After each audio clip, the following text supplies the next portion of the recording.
Engenhando Talks. Apresentação: Professor Fernando Lavoie. Olá a todos, sejam todos muito bem-vindos. Esse é o Engenhando Talks. Meu nome é Fernando Lavoie, sou diretor aqui do CETEP, na Escola de Engenharia de São Carlos. Estamos aqui na Arena TED e hoje o tema é bastante interessante, é sobre equidade no trabalho. Estamos aqui com uma super especialista, então já vou apresentá-la, a professora Mirlene Simões, é docente na Unesp, também é secretária regional de São Paulo, da Sociedade Brasileira para o Progresso da Ciência, USBPC. Professora Mirlene, muito obrigado por ter aceitado o convite. Fernando, tudo bom? Obrigada, eu que agradeço. Uma satisfação estar aqui com vocês hoje. Uma alegria estar compartilhando alguns dos conhecimentos aqui com vocês. Obrigada, viu, professora Maíra? Ótimo, professora Mirlene. A gente que agradece. Bom, e para nos ajudar no papo aqui, estou aqui com a quase minha sócia já do podcast, professora Maíra Martins, que é professora também aqui da Escola de Engenharia de São Carlos e é presidente da CIP, da Comissão de Inclusão e Pertencimento. Obrigado, professora. Obrigada, professor Fernando, por nos apoiar nessa empreitada aqui sobre equidade na área de trabalho, né, principalmente na área de engenharia. Muito obrigada. E obrigada, Mirlene, vai ser muito especial. Bom, vamos começar. Queria começar fazendo uma pergunta para a professora Mirlene sobre como anda a equidade no universo do trabalho, iniciando aqui o nosso mundo aqui da engenharia, que é um mundo tão machista, né? Uma vez um colega disse assim para mim, olha, o mundo da engenharia é um mundo muito masculino. Se fosse só muito masculino, não teria problema, as mulheres teriam facilidade em entrar se elas quisessem. Mas a verdade é um mundo muito machista, né? E as mulheres têm dificuldade de entrar dentro da nossa área. Então, a minha primeira pergunta é, como anda a equidade? Pois é. Importante essa observação que você fez, que tem várias profissões, viu, Fernando? Várias profissões que a gente tem hoje que têm problemas com equidade. E o que é equidade? Porque às vezes a gente fica repetindo isso, né, Maíra? A gente repete várias vezes e não tem ideia do que é. Então, a equidade, ela é a igualdade dentro daquilo que é diferente. Ou seja, a gente tem várias situações diferentes.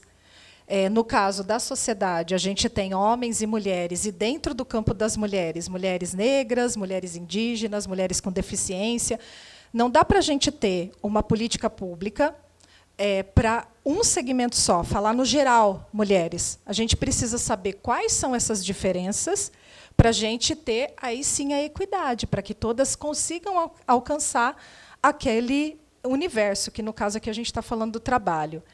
E não é nada simples, né, Fernando? Porque a gente até consegue ver o diagnóstico, saber os dados, a gente consegue olhar e falar, realmente, tem menos mulheres nas engenharias. Realmente, tem menos mulheres nas áreas de tecnologia. A gente tem todos os dados, os percentuais. Hoje, no Brasil, são 20% de engenheiras atuando na área de engenharia. Pouquíssimo, comparado ao que a gente precisa para a equidade. Mas por que isso acontece? Porque há uma história já, uma cultura relacionada ao que seria a divisão social do trabalho, que ela se tornou uma divisão sexual do trabalho, que seria o trabalho que é para mulher e o trabalho que é para homem, como se isso fosse normal e natural dos corpos das pessoas. E isso foi uma construção social. Todas as mulheres podem acessar qualquer tipo de trabalho, assim como todos os homens podem acessar qualquer tipo de trabalho. Então, quando a gente fala as áreas de cuidado, principalmente da saúde, é para mulher, porque mulher sabe cuidar. Mas por que homem não sabe cuidar? Por que não pode cuidar? Então, estamos, sim, vivendo um momento de fazer questionamentos para que a gente consiga entender por que a gente não tem essa equidade. É essa que você acabou de perguntar, Fernando. Não temos e temos que trabalhar todos os dias com a consciência, não só de cada um de nós, daqui da faculdade, dos colegas, mas também fora da sociedade, porque desde muito pequeno a gente é acostumado a saber que a gente tem uma divisão de trabalho, que então eu tenho que escolher aquela área que é melhor para mim, que sou mulher, ou a área que é... E parece que isso se tornou algo natural. Então, desmistificar esse entendimento é uma das possibilidades para que a gente consiga ter equidade. Por hora, a gente está na batalha, né, Maíra? Estamos na luta, mas a gente ainda está um pouquinho distante daquilo que seria uma equidade. Não sei se respondi, mas eu acho que é esse o caminho, é da gente ainda começar a fazer os questionamentos. Sim, com certeza. Professora Maíra, fica à vontade. Eu queria fazer um comentário. Um dia, estava na França, num congresso, e eu conheci uma moça, né? Ela era da Argélia, e ela era engenheira. E ela falou assim, que ela não entendia a minha preocupação de mulheres na engenharia, porque no país dela isso era 50-50%. O que significava? Aí eu perguntei, mas como? Justo, né? Eu com tudo... Não é possível, nem na Dinamarca, né? E ela me falou que, na verdade, há políticas públicas implementadas para a promoção da equidade. E aí eu queria perguntar para você, Milene, tanto sobre as políticas públicas e também sobre os agentes sociais, os civis, né? Qual é o papel de cada um, qual é a responsabilidade de cada um, e como, se você tem alguma... essa pergunta é muito longa, né? Muito complexa. Filosófica. Filosófica, né? Mas, assim, eu queria esse papel público e o da sociedade civil, finalizando com a universidade. Quer dizer, tudo. Vamos ver se a gente junto consegue chegar aqui numa proposta. Fazendo uma proposta. É a pergunta que vale $1 milhão isso, né? Exato.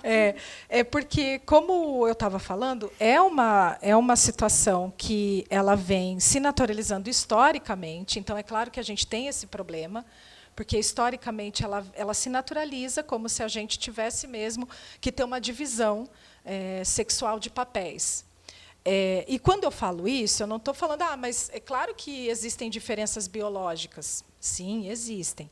O que nós estamos falando é do acesso e permanência em condições iguais ao universo do trabalho. E esses não existem ainda. Então, por exemplo, quando a gente vai pensar nas horas trabalhadas para manutenção dos cuidados da casa, da família, dos filhos, as mulheres têm o dobro de horas do que os homens. No mesmo universo, se a gente comparar o mesmo universo de situações, ou seja, os dois trabalhando fora, os dois tendo compromissos que vão para além da casa. Mesmo assim, as mulheres trabalham 20, 21 horas por semana, para que a casa e os cuidados com os filhos e os cuidados com pessoas acamadas ou idosas estejam ok. Os homens trabalham cerca de 10, 9. Então, o que isso significa? Desigualdade. Então, quando a gente está falando de políticas públicas, a gente tem que pensar nesse universo que é muito complexo e diversificado das mulheres no Brasil. Então, das diversas áreas. Então, você falou, olha, de lá, desses lugares, até a gente chegar na universidade. E a gente sabe que, na universidade, é o espaço que a gente tem mais condições de debater esse tema. Mas ele está longe de ser ainda um lugar que concentra políticas públicas de equidade e de igualdade. Veja, recentemente, o ano passado, a gente teve aprovado para que as mulheres tivessem, as professoras, pesquisadoras, cientistas, tivessem condições de anotar nos seus lates que elas tiveram gravidez e que elas tiveram uma licença e que, por isso, não pode contar aqueles anos de licença. O ano passado. A gente não está falando de coisa assim, isso aconteceu já faz tempo. Não, o ano passado. Então, a partir desde pouco tempo, que a gente consegue ter um parâmetro para que a gente não seja prejudicada por conta que a gente teve uma licença maternidade. Então, quais outras políticas? No geral, na sociedade, teve um avanço bastante grande, foi principalmente esse ano, com relação à igualdade salarial nas mesmas funções. primeira vez, Fernando, que eu falei sobre isso num debate foi em Araraquara. E eu lembro que na mesa tinham vários palestrantes, e eu falei, olha, as mulheres não ganham os mesmos salários do que os homens nas mesmas profissões. E aí, um colega querido que estava na mesa, ele levantou a mão e falou, eu não estou entendendo. Eu falei, eu gostaria de entender também. Mas ele não estava entendendo de outra forma. Qual forma que era? Ele falou, mas não tem como, todo mundo ganha igual, principalmente no espaço público, onde as carreiras são as mesmas. E aí a gente demonstrando, e tem vários dados, e para quem está aqui, para quem está nos assistindo mais para frente, fica à disposição, que a gente, nas mesmas categorias profissionais, mesmo sendo serviço público, a gente ganha menos por conta das licenças, principalmente maternidade ou de cuidados, e por conta de uma questão que é do machismo estrutural mesmo, de que a mulher não vai dar conta de ser uma liderança no espaço de trabalho, então ela já ganha menos também por conta disso. Então, ela vai tendo descontos. E a gente conseguiu também, só o ano passado, aprovar, e ainda está em percurso, né, como que vai ser a fiscalização, de que jeito, mas da gente ter as mesmas condições salariais, igualdade no salário para as mesmas categorias profissionais. Essa é uma política pública importante. Não parece, mas é. As mulheres da engenharia que estão diretamente nas obras, vamos falar de engenharia civil, que às vezes é até mais fácil de comparar, mas elas estão ganhando o mesmo do que os homens. Essas são as que têm um pouquinho mais de gap na diferença salarial também. Então, é muito importante a gente ter igualdade, porque a gente começa a ter até uma posição entre os colegas da profissão diferente, porque começa a tratar com igualdade, reconhecimento. Então, e aí tem outras políticas? Claro que tem, mas assim, sabe, Maíra? Que bom que a gente tem homens como o Fernando, como outros colegas, né, daqui da faculdade, que lutam conosco para as nossas bandeiras, mas a gente que tem que erguer nossas bandeiras. Então, na história toda nossa, das mulheres para acesso ao mundo do trabalho, foi uma história de luta, de erguer as bandeiras. Veja, se a gente foi conseguir votar só em 1932, por aí você já tira. Não adianta, né, demorou bastante, é um reconhecimento de direitos muito tardio que a gente tem. Então, no universo do trabalho, mais ainda. Só em 88, na Constituição, é que a gente conseguiu, né, as mulheres conseguiram ter direitos iguais aos homens, foram equiparadas aos homens. Olha, tem o mesmo direito. Só em 1988. Então, e por quê? Por conta da atuação que a gente tem que ter. Não adianta, não vai ganhar. A gente não vai ganhar direito qualquer, viu? Não vai chegar amanhã e ter assim, todas as mulheres igualdade no mundo do trabalho. Não, nós vamos ter que ainda batalhar bastante. Aí eu queria entender, Milene, acho que você poderia contar um pouco dessa história para a gente, que como agentes civis, né? Então, a universidade pode colaborar nesse debate, mas a própria sociedade, né? Assim, a universidade faz parte da sociedade, né? Mas a sociedade em si se organiza. Como? Nos conselhos municipais, por exemplo. E a professora Milene, foi muito e é muito atuante. Ela organizou grande parte do nosso conselho municipal aqui de São Carlos.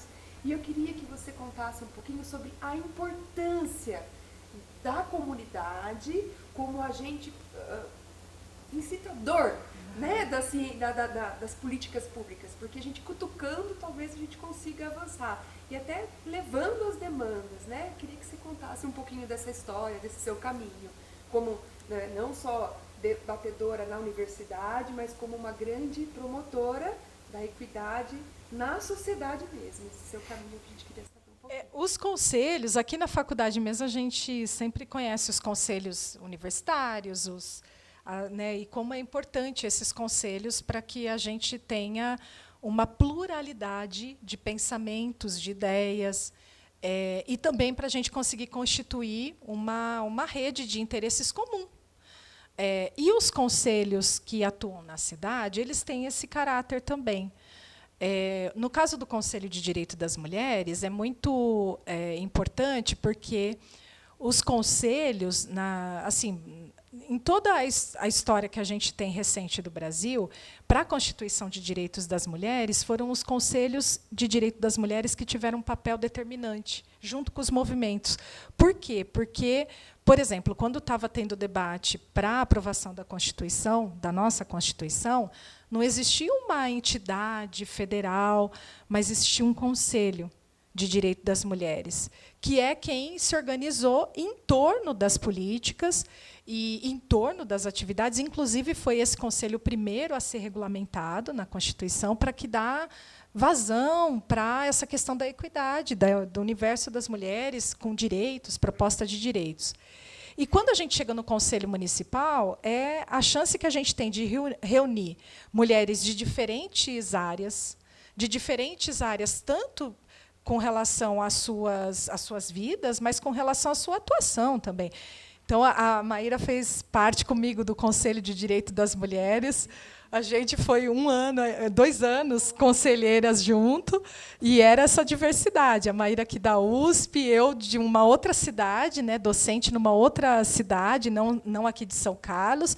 Aí tinha mulheres da comunidade, Fernando, e tinha mulheres da gestão pública, e assim uma diversidade muito bacana que dava oportunidade da gente ouvir muito e saber qual o caminho que a gente tinha que seguir para os direitos das mulheres. Então, acredito, Maíra, e você sentiu isso também, né, nesse último ano, né, no Conselho, que os conselhos eles permitem uma pluralidade de debates que fazem a gente fortalecer quais são as nossas lutas, quais são as nossas bandeiras de luta, faz a gente se sensibilizar com algo que está tão distante da gente, né, por conta às vezes a gente é professor universitário, está com uma demanda tão diferente da mulher lá da comunidade que é importante para a gente ouvir isso. Então, essas questões valoriza, o espaço do Conselho ele valoriza essas políticas e ele dá uma outra dimensão também da união entre esses pares para a conquista de políticas públicas, que eu acho que é o mais importante de tudo, né? Pô, muito legal. Professora, a gente aqui na escola, a gente tem um movimento aqui que chama Elas da Engenharia, né? A gente faz alguns eventos e, dentre esses eventos, a gente tem também um projeto, que chama Elas da Engenharia, que é um projeto para trazer as meninas do ensino médio, não só de escolas públicas, mas também de escolas privadas, para conhecer o ambiente universitário aqui. E elas interagem em diversos laboratórios. E a grande meta desse projeto é fazer com que elas se sintam pertencentes a esse mundo, se elas quiserem, quando elas forem prestar o vestibular, né? Eu participo desse projeto. Apesar de ser homem, eu sou um dos poucos que... Ai, mas isso é tão importante, Fernando. Olha, é muito importante. Pois é, por isso que eu queria fazer uma pergunta dentro do meu âmbito, assim. Acho que foi o ano passado, teve um evento, dentre esses eventos que o Elas da Engenharia faz, e o pessoal trouxe algumas ex-alunas, né, importantes, que têm destaque, não só no Brasil como no mundo, né, que se formaram aqui na Escola de Engenharia. E, pasmem, só tinham mulheres, estava eu, que pertenço ao projeto, e o diretor da escola. E o diretor da escola, inclusive, disse isso. Falou, uma vergonha para os professores homens dessa escola que não vêm prestigiar o evento. Então, eu queria que você falasse um pouquinho para você, que é professor, homem, ou que é um homem, né, que acha que não tem papel nenhum nessa luta pela equidade. Como é que o homem tem que agir? Eu sei que tem que agir de uma maneira ativa, mas ele tem que participar ativamente, né? Como é que ele pode? Eu acho que é importante para o homem, né, escutar de uma mulher, né, ou de duas mulheres que atuam ativamente pelos direitos das mulheres, né? Elas não querem mais que os homens, elas querem ter as mesmas oportunidades, é isso que vocês querem. Como é que os homens têm que pensar, professora? Que difícil isso, Fernando. Sabe que a gente costuma, nos movimentos, dizer que tudo que a gente quer de mais importante é ter o direito à fala. Só de ouvir já modifica muita coisa para a gente. Nem o direito à fala, às vezes, a gente tem, Fernando. Então, a gente garantir o direito à fala e, principalmente, que outros atores tanto aqui da comunidade, mas se fosse só um problema na universidade, eu acho que a gente resolveria, né, Maíra? Não estava fácil de resolver. Mas esse é um problema recorrente em qualquer espaço da sociedade, porque a sociedade ainda é machista. E, às vezes, e o que ocorre? Ocorre que, às vezes, só de falar, a gente é interrompida. Por quê? Porque, não precisa falar. Quem sabe das coisas aqui sou eu. Né, é o homem. Então, só de ter o direito à fala e de ouvir o que está sendo pensado por aquela pessoa já é um importante caminho para a diversidade. E, quando a gente fala de igualdade, de equidade, a gente só está falando que nós estamos melhorando esse espaço que se chama planeta Terra, para que a gente consiga ter uma variedade de pensamentos que só ajuda a ciência, só ajuda as soluções para o trabalho, só ajuda as soluções do dia a dia. A gente ter diversidade é a garantia da vida. É a garantia de que a gente... Então, assim, então um espaço que tem só homens e que dialogam com uma mesma religião e que são de uma mesma etnia, que diversidade a gente vai ter? Quais os caminhos que a gente vai conseguir superar e os desafios que a gente vai conseguir superar? Vão ser bem mais lentos do que os espaços que têm diálogos com a diversidade, com a pluralidade, principalmente de gênero. Então, ao ouvir, eu acho que a gente consegue avançar muito, assim, em todos esses sentidos, em espaços, em garantir espaços, em abrir espaços e assim por diante. Tem uma luta muito... tem, com certeza tem uma luta ainda muito árdua, tem um caminho para percorrer, mas é isso, começa desse jeito e depois a gente vai vendo as outras coisas. Bom, então acho que fica uma dica aí, né? Por favor, ouçam as mulheres, né? Você sabe, professora, que quando eu entrei nesse projeto, só tem eu de professor homem, né? São todas mulheres, são monitoras mulheres, né? E eu participei de uma primeira reunião e para mim foi muito esquisito, porque eu trabalho já, sei lá, 20 anos, né, na engenharia civil, e eu estava muito acostumado a mulher numa reunião ter que se impor para conseguir falar. E era apenas uma reunião de mulheres, ninguém precisou se impor contra ninguém. Umas discordavam das outras sobre ideias, no final a reunião acabou numa boa. Então, eu fiquei envergonhado de ser homem, falar, a mulher ela tem que se impor para conseguir ser ouvida. Né? Isso é muito triste. Eu saí de lá triste, que eu falei, eu já participei de tantas reuniões que tinham mulheres, e eu via que as mulheres estavam querendo se impor, porque elas não tinham espaço, né, para poder colocar suas ideias e tal. E um mundo só de homens é um mundo extremamente pobre, né? Muito pobre. Pobre de cultura, pobre de arte, pobre de técnica, né? Pobre também socialmente, né? Então a gente precisa mudar isso. Eu queria perguntar para você, professora, um pouquinho sobre as mulheres na área de exatas, né? É uma área também historicamente masculina, né? E isso é basicamente pela imposição social, imposição da sociedade, né? Eu sou formado aqui na escola, me formei em 2003 e eu me lembro bem que eu fiz até a conta na época, tinham 15% de mulheres na minha turma. Tá. E aí depois de muito tempo eu volto e agora sou professor. Então em toda a turma eu faço a conta. Dobrou. Hoje a gente está em torno de 30%. Né? Demorou 20 anos para a gente conseguir dobrar algo que era pequeno. Né? Como fazer para a gente andar um pouco mais rápido? Não é possível que a gente vai precisar mais de 15, 20 anos para chegar no meio a meio ou as mulheres serem maioria, né, se elas quiserem, na área de exatas. A minha sobrinha fez engenharia aqui. Ela ama essa professora aqui, de paixão. Que bom, que bom. E na turma dela tinha 5 meninas. E é assustador, porque a gente está falando de século XXI. Na minha turma tinha só era um. Então... Pensa bem. Isso. O problema de linguagem. Né? Porque dobrou, então agora tem 2. Pois é, mais ou menos isso que a gente tem que cuidar com os dados.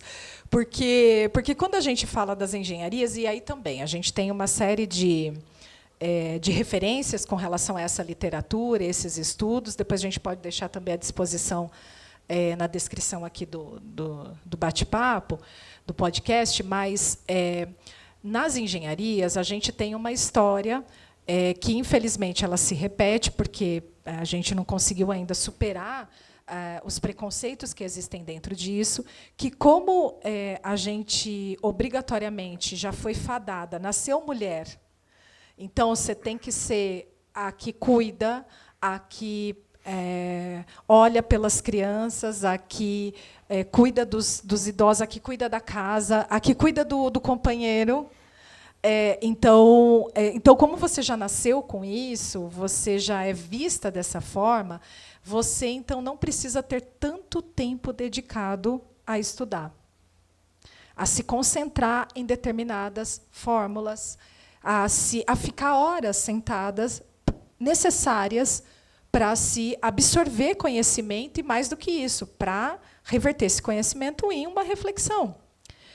Então, o que ocorre? Ocorre que, ao longo da história, a gente tem poucas mulheres nesses espaços, até porque a gente tem pouca condição histórica também de cada uma dessas mulheres para ficar dedicada integralmente a esse conhecimento. E isso é muito ruim, porque é uma exclusão por baixo, é uma exclusão que já começa com os aspectos culturais, com os aspectos que existem na sociedade e que eles vão se solidificando ao longo dos anos. A gente não conseguiu superar isso até hoje. E a gente escuta muitos colegas falando de forma bastante ruim, mas a gente tem que corrigir com delicadeza, que realmente as mulheres não nasceram para o campo das exatas, para o campo das engenharias, o que é um absurdo. A gente sabe que, se a gente estiver pensando no Brasil, num crescimento de PIB que não seja de 1%, que seja de 0,5% ao ano, a gente vai precisar muito das mulheres em todas as áreas para o trabalho dedicado a isso. Então, a gente acha que vai crescer economicamente de que forma? Sem contar com o aspecto da formação das mulheres, que elas continuem fazendo o que elas estão fazendo dentro de casa. Veja, a gente atua com as mulheres da comunidade. E a gente tem feito cursos que são bastante simples, mas que, para elas, são muito importantes, porque são mulheres que engravidaram na adolescência, tiveram que ficar em casa, casaram, enfim, mas ficar em casa para cuidar dos filhos. E elas estão voltando agora, depois de 12 anos, para o mercado de trabalho, sem ter terminado os estudos e sem ter feito nenhuma qualificação profissional. Como que você reabilita essa mulher? Falando que ela tem que ficar em casa? Como que você vai falar para ela que ela tem que estudar? Como que você vai dizer para ela que ela não vai aprender? Ela não tem nem como estudar, como que ela não vai aprender? Então a gente precisa, sim, para ter mais mulheres nas engenharias, superar preconceitos que estão intrínsecos. Não é só nos homens, viu, Fernando? Está intrínseco também em muitas mulheres, porque é algo que é muito naturalizado ainda na sociedade brasileira. Então, parece que, bom, quando a gente começou a industrialização no Brasil, lá para a década de 1920, né, século passado, a gente começa a industrialização, e quem trabalha nas primeiras fábricas, principalmente de tecido, são as mulheres, só que são aquelas que vinham da Europa. Não são as mulheres que estavam aqui. E por quê? Porque as que já moravam aqui e que iam trabalhar numa fábrica eram tidas como umas mulheres que não eram muito bem vistas na sociedade. Então, o espaço ocupado pela mulher no universo do trabalho, na origem do trabalho formal, industrial no Brasil, ele é completado pelas mulheres que vinham de outros países, as estrangeiras. Então, existe algo que não foi superado ainda desse preconceito e que a gente vai ter que, de uma forma ou de outra, ter que trabalhar com a sociedade no geral, até por conta dessas condições. Como é pensar a sociedade do futuro para o Brasil? Com inteligência artificial, com tecnologia, sabendo que no Brasil a gente só tem 2% de mulheres trabalhando com tecnologia. Com inteligência artificial, então, nem isso. E aí? Aí a gente vê todos os absurdos que a gente tem visto das redes sociais, com preconceito, com machismo. Claro, a gente não tem mulheres lá para poder dizer de que forma a gente também gostaria de ser vista. Então é um desafio para todos nós superar esses preconceitos. Preconceito não só feito de unilateral, mas que existe na sociedade e que a gente ainda não conseguiu superar. A gente acha ainda que as mulheres têm que ficar em casa, têm que cuidar dos filhos. Veja, o ensino fundamental dos piquititicos, primeiro ano, na rede pública, ele é meio período, ele não é período integral. Vocês já imaginaram como que as mães trabalham? Os alunos entram de manhã às 7h e saem às 11h40. Como que... E quem que vai cuidar dessa criança? Quem que busca essa criança? Quem que fica com a criança no período da tarde? Ou o oposto, quem estuda à tarde, quem fica de manhã? Quem que cuida? E aí? Não tem período integral. Então, a gente tem feito uma exclusão do mundo do trabalho para as mulheres, e a engenharia é a mais... As engenharias e as exatas... É um destaque, infelizmente, os piores, né, porque é onde a gente tem menos mulheres, mas, por conta disso, a gente precisa, sim, que o apoio e a sociedade, no geral, entenda que isso não é responsabilidade só das mulheres. Os cuidados, no geral, por conta das crianças, dos filhos, da casa e assim por diante. Aliás, é uma injustiça isso. Colocar isso para a mulher e você também... Aí depois a gente fica com um monte de medo, de ansiedade, e não sabe por quê, né, Maíra? Realmente, Milene, como você falou, né, que você colocou assim, vocês têm esses cursos para trazer as mulheres de volta ao trabalho. E aí eu queria saber um pouquinho do vocês. É o Instituto Angelim. Eu queria, então, que a Milene, por favor, contasse um pouquinho desse projeto incrível, né, que você que coordena.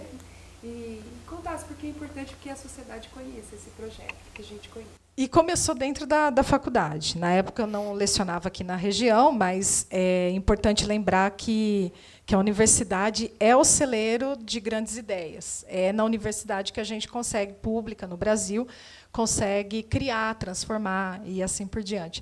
Só que dentro da universidade estava difícil para a gente conseguir os apoios necessários para fazer as atividades. E a gente fica muito triste quando a gente orienta um bom trabalho, né, ou de iniciação científica, ou de mestrado e doutorado, e que fica engavetado. Ou então, quando a gente faz um projeto de pesquisa que tem que ter duração de 1 ano, porque vai acabar a bolsa de todo mundo. E dá aquela ansiedade. E aí a gente pensou, eu, Fabiola, uma colega da universidade também, a Priscila Belotti, outra grande colega da universidade, que a gente poderia montar uma entidade não governamental para atuar com esses dados que a gente estava vendo, vivenciando, e que dá uma agonia. Até quando a gente vai conseguir levantar dados e não vamos fazer nada para colocar em prática? E aí foi assim que a gente organizou, há 4 anos, o Instituto Angelim, com sede aqui em São Carlos, com a intenção de traduzir o que a gente estava estudando relacionado à equidade e igualdade das mulheres no mundo do trabalho, mas de uma forma prática. E não foi nada fácil, não tem sido, porque não é simples. Não é simples a gente querer transformar a vida das pessoas, até porque né, tudo isso que a gente está conversando aqui, existe uma série de outros fatores condicionantes da sociedade. E aí a gente começou com 2 projetos que foram bastante importantes, que é o Laboratório de Talentos, que é com jovens do ensino médio público, para que elas acessem as carreiras nas STEAMs, que é principalmente ligada às carreiras da matemática, tecnologia, engenharia.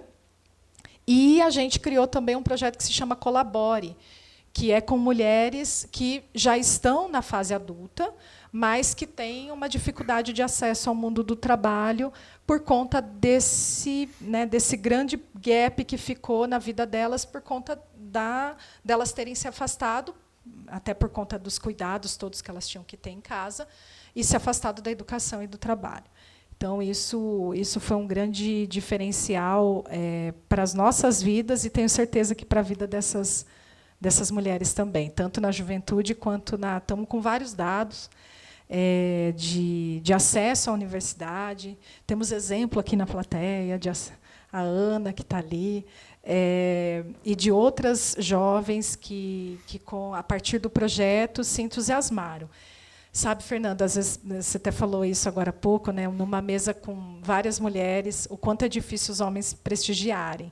Mas sabe que no próprio dia a dia das mulheres é muito difícil os homens observarem os trabalhos das mulheres como algo valorativo. Até por conta que a gente ficou com essa questão da reprodução do mundo do trabalho, que é a reprodução, que é isso, que é o trabalho de casa, doméstico, enfim, e que isso não tem tanto valor. Então, para essas mulheres, para essas meninas, é importantíssimo elas entenderem que está sendo valorizado o que elas estão fazendo, as opções delas. E só por isso, só de plantar a sementinha já é importante, porque isso já dá uma transformação para a vida delas, né? Do jeito que elas olham o mundo. Então, tem sido muito bom. E eu queria saber aonde esses projetos estão sendo implementados. É aqui em São Carlos? Sim, sim. Qual comunidade? Tem Sim. alguma relação? Não é governamental, são os agentes civis, né? Você falou. E eu queria entender um pouquinho de onde vocês conseguem, por exemplo, recurso, lugar. Porque é uma luta que nos interessa multiplicar, é a semente. Pois é, temos um monte de professora, tutora aqui de vocês que dão aula para as nossas jovens. Um monte delas, da física, da química, da engenharia, que são nossos... Porque a intenção é que a gente tenha mulheres falando, porque assim você vai também criando as identidades, que é importante. E todas elas topam na hora. A gente começou com um edital da Embaixada dos Estados Unidos no Brasil. Ganhamos esse edital, é um edital que tinha 3 anos de duração, e é com ele que a gente tem elaborado as principais turmas do projeto, tanto do Laboratório de Talentos quanto do Colabore. E parece uma loucura, né? Vem atuar aqui em São Carlos com um financiamento estrangeiro. É isso. Mas a gente tem que ir atrás de botar a materialidade no projeto, para realmente chegar até onde precisa chegar. Então, a gente vai atrás do financiamento que existe. E aí a condição, estava aberto os editais, as chamadas, e com a participação aqui em São Carlos do Yuri, que é o diretor da Escola SIC Bioidiomas, que é um ponto de cultura da Embaixada. Então, dos Estados Unidos no Brasil. Então, por intermédio dele, a gente conseguiu escrever os projetos. E aí, depois, deu tão certo, foi tão bacana, que hoje a Universidade Federal de São Carlos está abrigando o Laboratório de Talentos com 60 jovens. Montou várias turmas, através de um financiamento que foi um pedido nosso para o Ministério da Educação, e deu certo. E a Universidade Federal hoje está abrigando 3 turmas do Laboratório de Talentos lá com as jovens, do ensino médio público. E o Colabore teve esse edital, que, inclusive, esse ano também tem turmas. A gente tem atuado principalmente no São Carlos 8, no bairro São Carlos 8, no Jardim Zavaglia, e em torno do Jardim Zavaglia, que daí também tem o Araci 3, o Jardim Araci 3, e assim por diante. Então, e tem sido ótimo. As jovens, inclusive, quando vão com a gente, elas são ótimas, as daqui, que participam das atividades com a gente, porque elas são ótimas. Elas sentem na hora, de imediato, o impacto que é sair do universo protegido, que é a universidade, um espaço de conhecimento, um espaço que não precisa ter preocupação, por exemplo, com a internet, para um espaço que as pessoas não têm nem acesso à tecnologia. Imagina a internet. E a gente está falando de São Carlos, né, que é uma cidade bastante rica, uma cidade que tem muita estrutura e que tem essas condições de muitas jovens não conhecer, por exemplo, o espaço aqui da universidade, ou da UFSCar, que também é pública. Então, tem sido bastante significativo. Eu queria só comentar, jogar um ponto a mais, né? As universidades, nesse momento, né, elas estão fazendo a curricularização, né, da extensão, ou seja, os alunos, né, da graduação precisam participar de atividades de extensão. E está na cara que é um desafio para a gente, porque a gente está acostumado dentro do nosso conforto, né, do ar-condicionado, né, da infraestrutura, da internet, mas está na cara que é importante. Como todas essas ações que você citou, como que a universidade deve agir, por exemplo, nisso? Como que a gente pode abordar isso? Será que é fazendo convênios? Será que é trazendo a comunidade para cá? Será que é indo na comunidade? Como que você acha, Milene, que a gente pode melhorar esse aspecto da universidade, sabe? Não fazer projetos de mentira, realmente causar um impacto. Maíra, a gente aqui é tudo professor universitário, a gente sabe das nossas forças e das nossas fraquezas. E a gente sabe que as forças estão presentes em várias atividades de extensão que a universidade já tem. A universidade tem essas atividades de extensão. E por que agora, então, tem que ter um currículo específico para a extensão? Porque essas atividades elas vão ter que ser perenes. Elas vão ter que ter uma continuidade maior do que elas são efetivadas hoje. Então, grande parte da extensão hoje nas universidades públicas, elas são eventos de uma semana, de um mês, claro que a gente tem as exceções, não estou falando das exceções, tá? Como, por exemplo, os cursinhos populares. Os cursinhos populares... Elas na engenharia, a gente tem as exceções. Mas grande parte dos projetos de extensão são eventos com a comunidade. São eventos com a sociedade. Então, assim, atividades de um mês, atividade de uma semana, atividade online, atividade de uma visita, que daí é um dia. Como o nosso exercício agora, e é claro, né, Fernando, é o desafio, né, porque vai ser como que a gente faz transformar isso para um ano.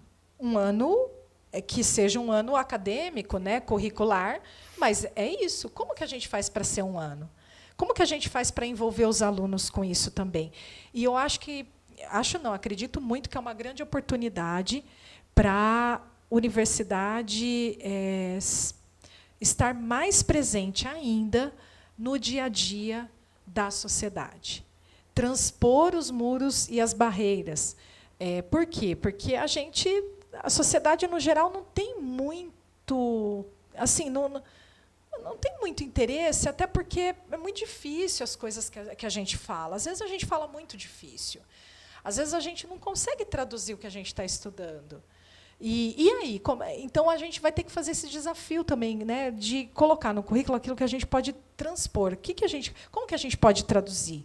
De que jeito a gente vai traduzir isso para a sociedade? Como que a gente vai trazer mais pessoas para dentro do universo acadêmico com esses debates plurais e democráticos, enfim.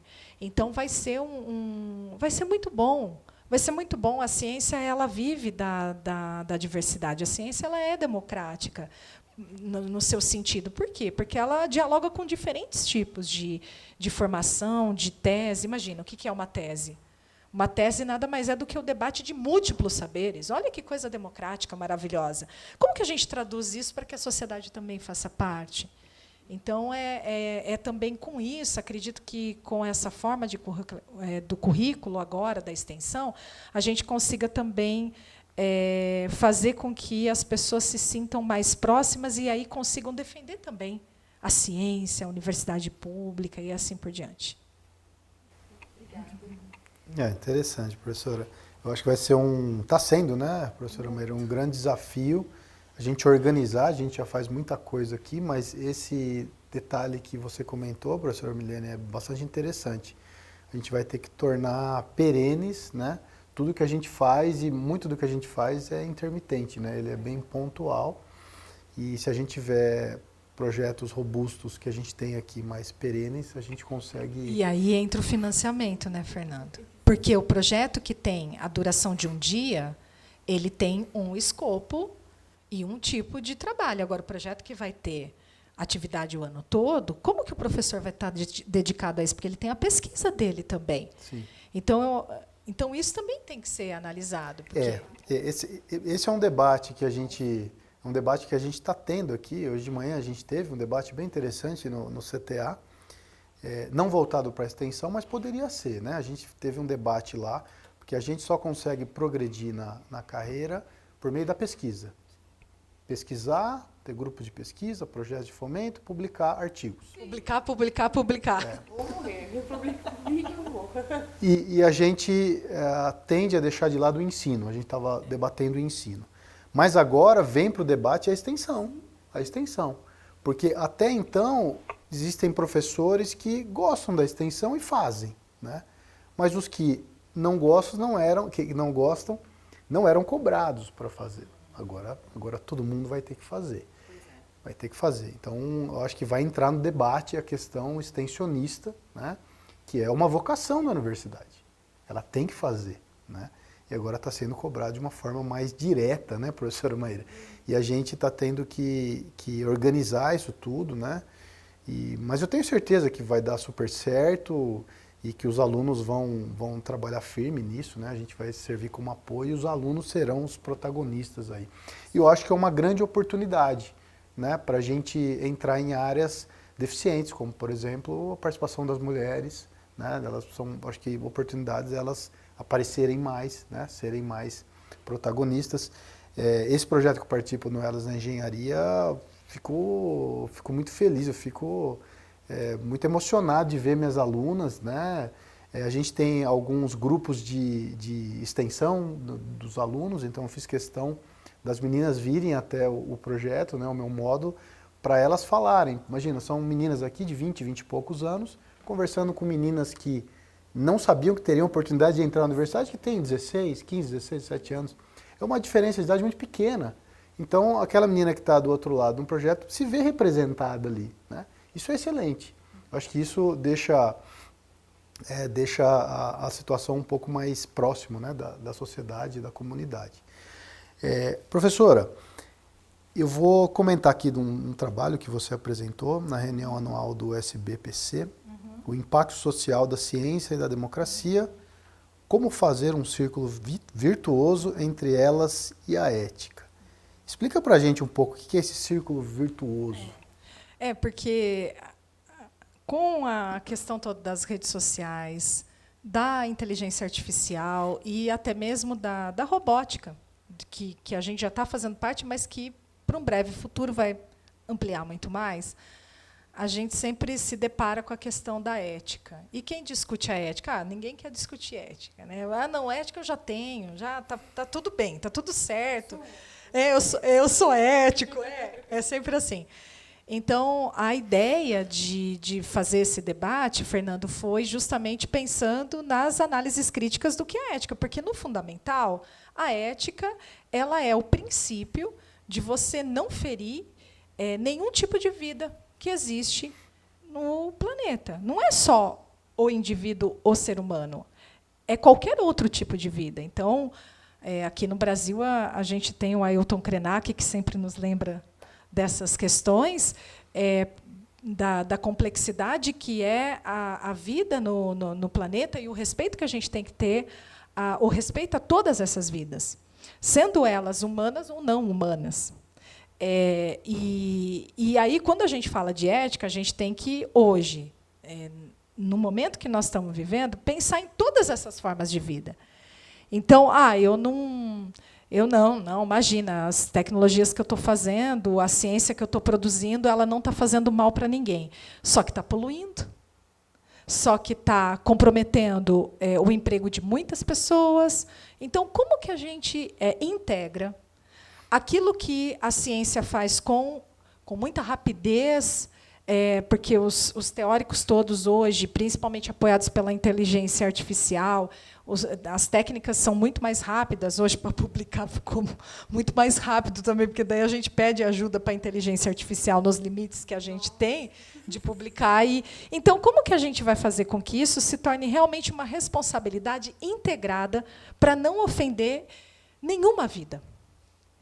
Então é claro que se tornou mais difícil. É claro que está mais difícil fazer ciência hoje, porque a gente está com muito mais consciência do para que a gente precisa fazer do que a gente fazia há algum tempo atrás, que era só fazer e vamos aí. Depois a gente vê o resultado, depois a gente vê o que... Agora não. Mas está bom, é isso mesmo. E a gente precisa, então, ter muito mais. Então, como que é esse ciclo virtuoso? É a gente pensar na responsabilidade integrada que compensa todas as vidas no universo, no planeta. A gente precisa cuidar disso. Esse calor imenso que a gente está passando, essa secura que a gente tem aqui na região central do estado, isso não tem nada a ver comigo? Ah, não, mas eu estudo. Não faz mal. Isso tem tudo a ver com todo mundo, porque a gente tem responsabilidades integradas. A gente vive numa sociedade. Não tem outro jeito, né? Não tem volta. Então, a ideia foi a gente começar a fazer esse debate para que a gente também consiga dialogar com diferentes tipos de setores que, às vezes, nem estão muito interessados, porque estão resolvendo problemas que são mais individuais, no sentido de particularidades, e que a gente precisa tocar esses setores acadêmicos e da ciência para que a gente também tenha esse compromisso, o compromisso pela responsabilidade da vida de todos no planeta, e não só de nós enquanto indivíduos e seres humanos. Até porque a gente, pela gente mesmo, como que a gente vai viver, né? Tem que cuidar também das plantas, dos animais. Nós vivemos num complexo, numa rede complexa, né? A sustentabilidade, ela não se dá apenas pela nossa visão. Então, é essa a ideia da gente levar. A ciência, ela permite isso, só que a gente também tem que dizer isso para todos dentro da ciência, que a gente tem que conduzir as nossas pesquisas e a aplicação das nossas pesquisas com essa responsabilidade ética que é o compromisso pela vida.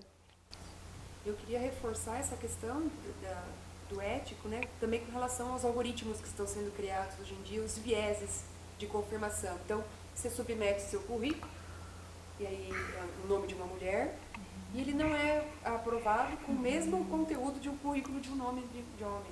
E é a inteligência mesmo que escolhe. Então, não tem nenhuma pessoa por detrás. Ela foi treinada. Então, tem muitos... Esse alerta está sendo... Assim, está todo mundo preocupado com isso. Então, essa questão ética, realmente, do uso da tecnologia, tem um grande impacto na equidade com relação ao trabalho também. Eu queria só pontuar isso, que a gente está super preocupado. E quem produz as tecnologias e o algoritmo ainda é um universo muito reduzido de pessoas que não têm a percepção ainda dessa diversidade.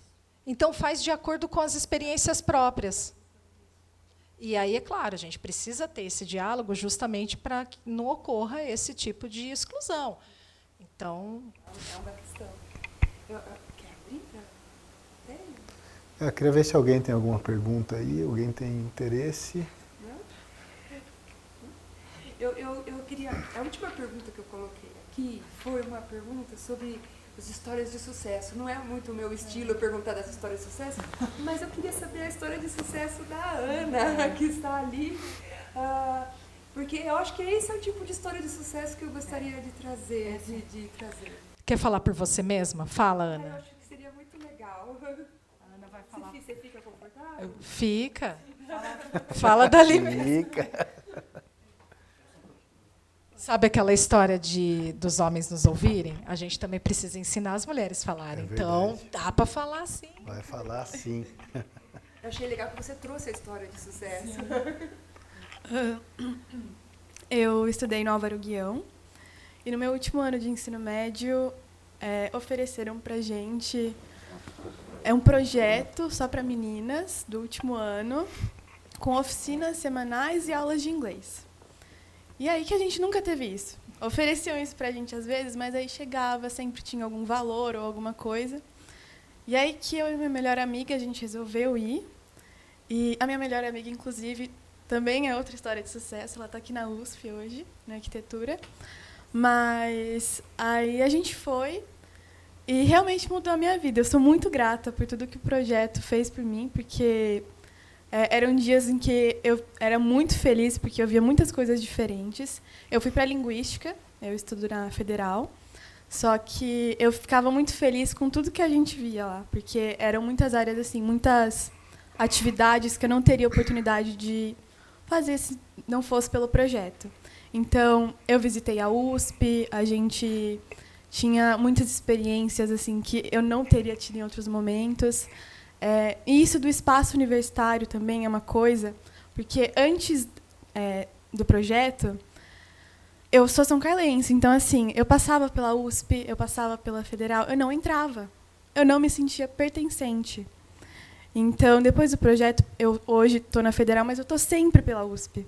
Estou sempre andando por aqui, eu gosto muito do espaço, eu venho nas bibliotecas, porque agora eu sei que é uma coisa pública, a gente tem que aproveitar isso. Então, foi muito importante para mim e para muitas outras meninas. Então, mudou não só a minha vida, mas a de muitas outras meninas. A gente tem muito carinho por todo mundo no Angelim e muita gratidão por tudo que o projeto fez pela gente. Talvez esse seja um caminho, né? Um caminho de equidade, de trazer mais mulheres para as universidades, para todas as áreas, trazer essa diversidade, né? Obrigada, Mirlene, por ter feito essa diferença na vida da Ana e de tantas outras meninas. Mas elas são maravilhosas. Eu amo Ana. Beijo. Muito bom. Eu adorei. Gostei muito desse relato de sucesso. Parabéns, Ana. Parabéns e sucesso na sua jornada aí. Legal, que bom. Bom, estamos chegando no final do nosso papo aqui. Eu queria agradecer primeiro a professora Maíra por ter trazido esse debate aqui para o nosso podcast, né? Para o nosso ambiente universitário aqui. Eu acho que é assim que a gente tem que começar, né? A gente tem que trazer e debater. Mesmo que sejam conversas difíceis, a gente tem que ter. A gente tem que ter, né? Passou da hora da gente ter isso. É assim que a gente começa a mudar uma sociedade, né? Tão injusta e tão desigual, né? Então, professora Maíra, primeiro eu queria agradecer, você já é minha parceira aqui do nosso podcast. Obrigado. E, lógico, queria fazer um agradecimento especial à professora Mirlene. Foi um prazer conhecê-la. Obrigado pela conversa aqui tão rica, né, que você trouxe.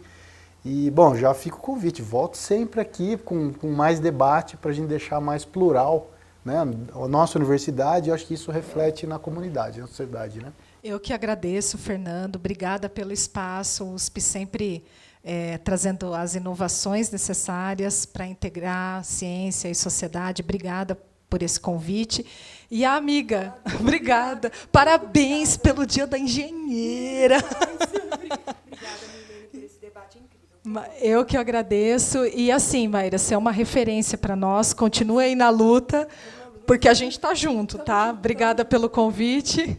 E agradecer a todos os técnicos que estiveram aqui com a gente, que me resgataram, que eu estava perdida no campus da USP. Para quem não conhece, vale a pena vir conhecer. É lindíssimo isso aqui, só que tem uns labirintos. Obrigada, Casão. E estou sim à disposição que vocês precisarem. Quem sabe a gente não marca uma próxima com as jovens. Essa que está aqui, essa que entrou na UFSCar, a Emily, que está no Instituto Federal, cada uma entrou numa das universidades e dos centros de pesquisa aqui de São Carlos. Eu acho que seria bem interessante esse bate-papo. Um abraço a todos. Bom, gente, esse foi o Engenhando Talks. Até a próxima.